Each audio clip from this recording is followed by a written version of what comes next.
Bonjour, comment allez-vous? J'espère en tout cas que vous allez bien. Je vais aujourd'hui vous parler de quelque chose de très captivant. Mais avant cela, je vais générer un code qui sera le code de l'article l'article non, le sujet que je vais vous parler là maintenant tout de suite. Alors, générons ce code top secret. Vous voyez, pour le moment, il n'y a rien. Je ne sais pas si vous voyez, mais voilà, il y a un point d'interrogation. Je vais faire aléatoire, c'est le numéro 169. Alors, numéro 169, nous allons voir directement pour éviter, voilà, de toute façon, il n'y a pas de tricherie, je vois pas trop l'intérêt, mais pour vraiment être transparent avec vous, je vous montre en temps réel, ainsi, peut-être parfois il y aurait des articles, j'ai pas envie de vous dire là maintenant, des sujets plutôt, et donc je mettrai un autre sujet à la place. Je ne veux pas faire ça, je veux vraiment que ça soit un tout hasard, et pour des raisons de transparence, je vous montre l'article numéro 169. Très beau chiffre, c'est l'autodestruction. Alors, c'est vrai que ça peut paraître un nom un peu spécial, autodestruction, mais qu'est-ce que ça veut dire exactement? Et c'est vrai, je suis en effet tout à fait d'accord avec vous. C'est pas un sujet très évident, mais en réalité, c'est beaucoup plus simple que ce que vous pouvez que ce que l'on pourrait croire. Pardon, j'ai du mal à parler en une fois. Alors, en effet, pour réussir, il est parfois important de s'autodétruire. Et en fait, ici, dans le principe de ce principe, on va dire, dans ce principe de cette méthode, c'est que l'autodestruction est une bonne chose.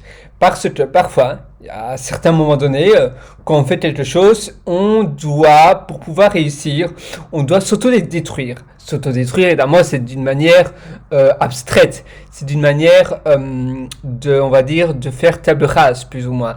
Vous savez que vous savez à quel moment la terre est la plus fertile.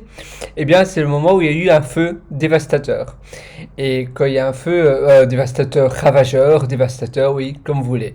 Et quand il y a un feu, un incendie dans une forêt, une fois que ce feu s'est passé, malheureusement, la terre est très fertile. Eh bien, c'est la même chose quand vous faites table rase. Parfois, il est nécessaire de faire table rase pour pouvoir se reconstruire et pouvoir recommencer sur de bonnes bases, sur de nouvelles bases. Et parfois, on essaie de persévérer, mais parfois, ça ne sert à rien de persévérer. La persévérance est bon, mais l'obstination n'est pas bon. Donc oui, ce que je veux dire par là, c'est que oui, si vous vous obstinez à faire quelque chose et que vous voyez bien que ça ne fonctionne pas, eh bien, il faut tout recommencer à zéro.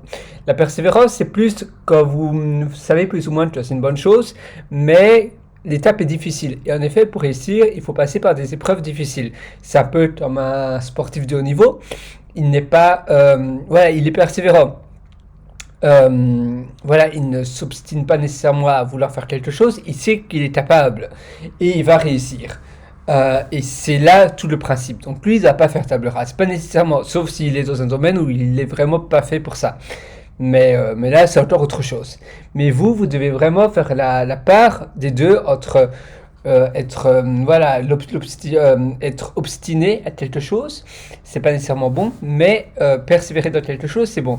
Mais par moment, quand vous voyez qu'il n'y a plus rien qui bouge et que c'est vraiment pas la bonne solution, eh bien, il faut faire table rase et recommencer de zéro vers une nouvelle chose, vers un nouveau départ. Et vraiment, voilà, dire, ok, je fais table rase, hop, je recommence sur des nouvelles habitudes, sur des nouvelles choses, et voilà, on va dire, on enlève toute la table, et on commence à bâtir une nouvelle chose de zéro. Et on fait table rase. Et c'est vraiment là le but.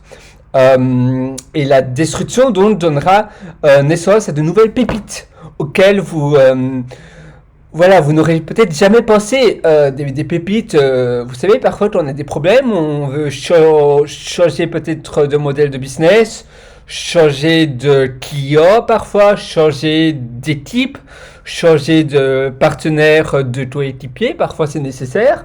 Bon, alors évidemment, parfois ça donne des contraintes. Peut-être que vous allez alors devoir recommencer un nouveau business, mais parfois il faut sortir sa petite voix, il faut sortir son instinct, plus ou moins. On a tous un instinct, en fait, on fait partie des animaux et on a plus ou moins un instinct, même si parfois l'instinct n'a pas un très très bon instinct, mais on a quand même un instinct qui nous sert quand même à, il faut parfois l'écouter et pas regretter les décisions que l'on fait parce que sinon, voilà, on passerait notre temps à regretter des décisions au lieu de profiter de ce temps-là à la place à faire de vraies choses.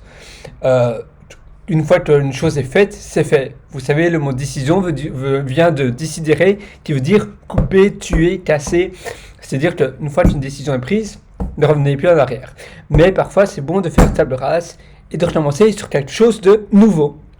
Et ainsi, ça donnera, comme je vous le disais, naissance à de nouvelles choses dont peut-être vous n'aurez jamais pensé. Et au lieu de faire quelque chose, toujours la même chose.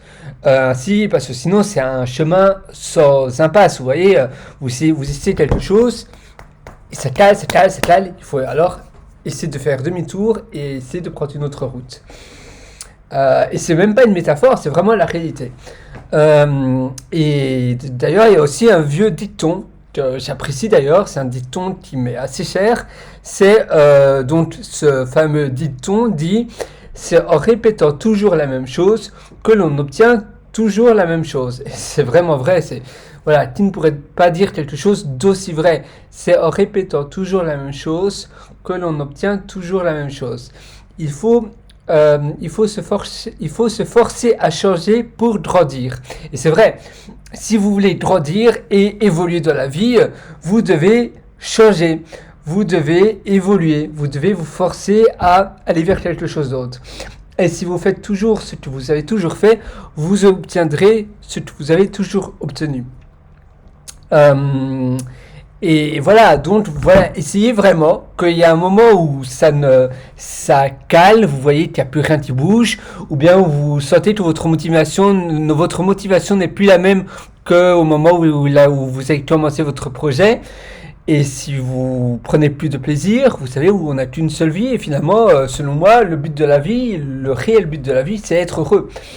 Voilà, la vie, voilà, le rapport de la vie, c'est un rapport avec le bonheur. À quoi bon vivre si on n'est pas heureux? Voilà, on vit pour être heureux finalement. Et le but de la vie, c'est être heureux. Et parfois, malheureusement, on fait des choses qui nous apportent plus de bonheur. On ne ressent plus rien. Et du coup, c'est le moment alors de faire table rase et de recommencer quelque chose, pourquoi pas, de radicalement différent.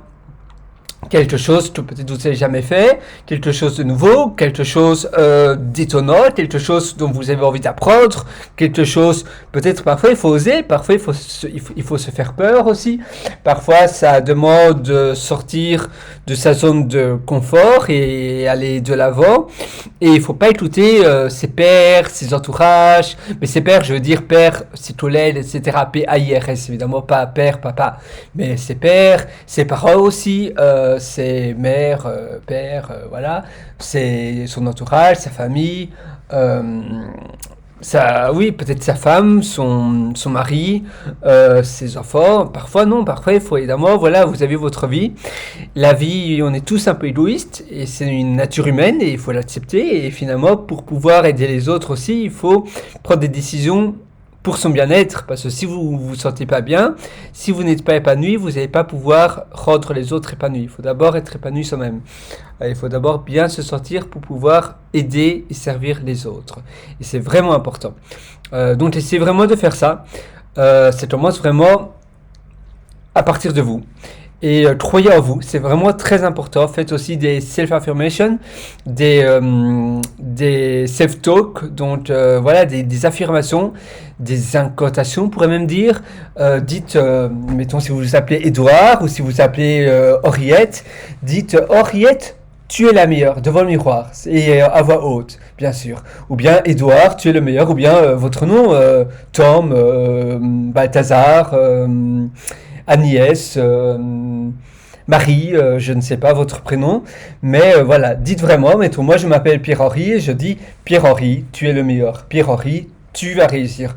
Pierre-Henri, dans un an, tu auras ça, ça et ça. Et vraiment, ayez une posture sûre de vous. Soyez sûr de vous, soyez en confiance.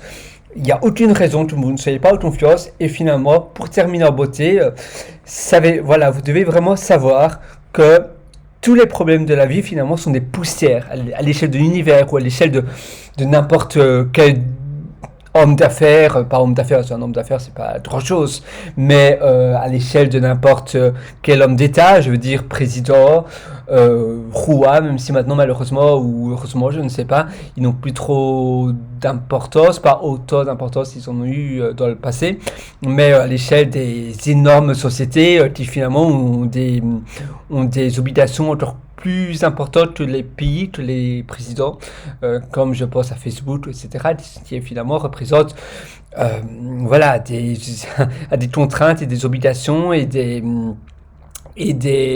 voilà et une importance bien plus importante que n'importe quel président de n'importe quel pays, parce que voilà, Facebook est dans tellement de pays dans le monde que c'est très dur d'être à la tête d'une société comme ça. Donc vous, dans votre vie, finalement, vos problèmes finalement représentent des poussières.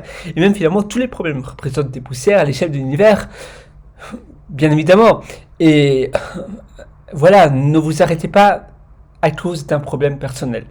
Il y a bien plus important que ça. Et le plus grave, en fait, le plus gros problème, c'est justement de rien faire. C'est justement de stopper tout à cause d'un petit problème. Et ça, c'est le plus gros problème. Il faut toujours aller de l'avant et aucun problème peut vous arrêter. Vous êtes le meilleur. Je crois en vous. Vous devez croire en vous. Faites des incantations. Faites des self-affirmations. Dites Édouard, Pierre-Henri, Henriette, Anaïs, Anastasia. Tu es la meilleure. Tu es le meilleur, etc., etc., etc. Et je suis sûr, vous allez réussir. Et ayez aussi un self-vision, donc un vision board avec les choses que vous voulez accomplir dans 1 an, dans 3 ans. 5 ans, oui, bon, selon moi c'est un peu trop long, mais 3 ans c'est vraiment déjà, c'est un bon départ. Et nous on se donne rendez-vous très bientôt dans une prochaine session et bon courage. Ciao.